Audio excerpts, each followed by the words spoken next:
বাংলাদেশে এসে প্রথমে মাঠের ফুটবল নয়, নিরাপত্তা নিয়ে তুলকালাম বাঁধিয়েছেন বাংলাদেশের অনূর্ধ্ব-20 দলের হেড কোচ জেরার্ড জোন্স। এই তো কদিন আগে সামাজিক যোগাযোগ মাধ্যমে দেয়া বক্তব্যে জোন্স দাবি করেন, ঢাকায় চলাচলের সময় তার গাড়ি ঘিরে মানুষজন টাকা দাবি করেছেন, এমনকি গাড়িতে আঘাতও করা হয়েছে। এসব ঘটনায় নিজেকে ভয়, অসহায় ও একাকী মনে করার কথা জানান বাংলাদেশ অনূর্ধ্ব-20 দলের এই কোচ। শুধু নিরাপত্তা নয়, নিজের ব্যক্তিগত তথ্য কিভাবে অন্যদের কাছে পৌঁছেছে সেটি নিয়েও প্রশ্ন তোলেন তিনি।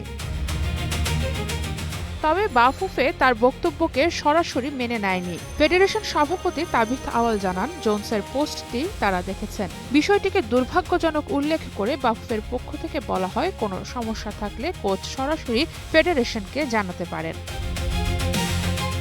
কিন্তু এখানেই শেষ নয়। 24 আগস্ট সোমবার বিষয়টি আরও জটিল হয়ে ওঠে। জেরার্ড জোন্সের সাথে বাংলাদেশ দলের সহকারী কোচ আতিউর রহমান মিশুর বিরোধের এক পর্যায়ে শারীরিক ধাক্কাধাক্কির ঘটনা ঘটে বলে প্রতিবেদন আসে। পরিস্থিতি সামাল দিতে জোন্স জাতীয় জরুরি সেবা ৯৯৯-এ ফোন করেন।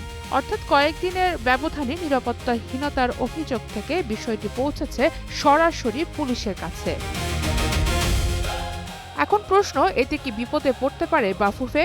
উত্তর, শুধু জেরার্ড জোন্সের বক্তব্যের কারণে নয়, কারণ একজন বিদেশি কোচ শুধু বাংলাদেশের ফুটবল নিয়ে কাজ করছেন সেটাও না। তিনি বাফুফের অধীনে থাকা একজন জাতীয় দলের কোচ।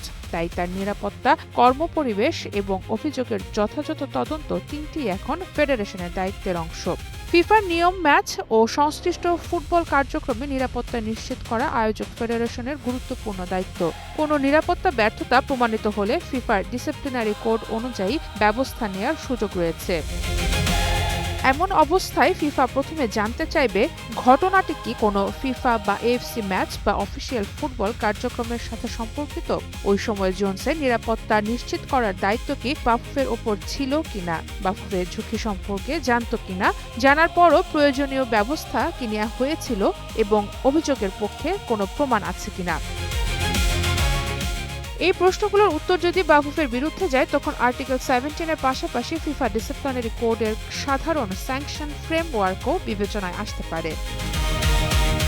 আর এখানে বাফুফের জন্য বড় প্রশ্ন, জোন্সের অভিযোগের পর তার নিরাপত্তা নিশ্চিত করতে কী পদক্ষেপ নেওয়া হয়েছিল। জেরার্ড জোন্সের অভিযোগ এখনো ফিফার শাস্তি পর্যায়ে যায়নি। তবে অভিযোগগুলো তদন্তে সত্য প্রমাণিত হলে এবং বাফুফের দায়িত্বে গাফিলতি পাওয়া গেলে বিষয়টি ফিফা পর্যন্ত গড়াতে পারে। আর সবশেষ পুলিশ ডাকার প্রশ্নটা এখন শুধু নিরাপত্তা নয়, বাংলাদেশের জাতীয় দলের একজন বিদেশি কোচের কর্মপরিবেশ কতটা নিরাপদ সেটি নিয়েও। সারা মাহবুব, স্টার প্লে।